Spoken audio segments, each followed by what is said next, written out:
Dipukul saat laga Indonesia versus Thailand, Kombes Sumarji malah minta maaf ke timnas Thailand.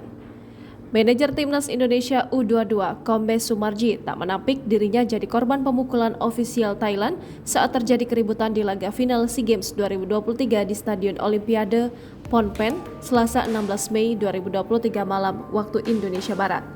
Insiden yang membuat Kombes Sumarji tampak berdarah di mulutnya dan harus dipapah terjadi setelah timnas Indonesia U22 mampu unggul 3-2 berkat gol Irfan Jauhari pada awal perpanjangan waktu babak pertama.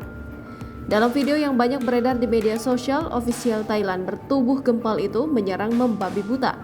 Jaket Sumarji ditarik ofisial Thailand tersebut hingga terjengkang dan terkapar selama beberapa saat di rumput lapangan.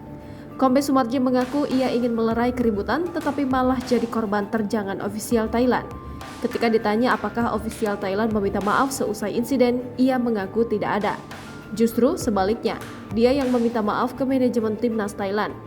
Bagi Sumarji yang terpenting Indonesia menang dan meraih emas di sepak bola SEA Games 2023. Sumarji menyebut ini bagian dari perjuangan. Keberhasilan meraih medali emas di SEA Games 2023 membuat Indonesia sudah 3 kali jadi juara. Selain tahun 1991, Indonesia meraih gelar pertama di SEA Games 1987.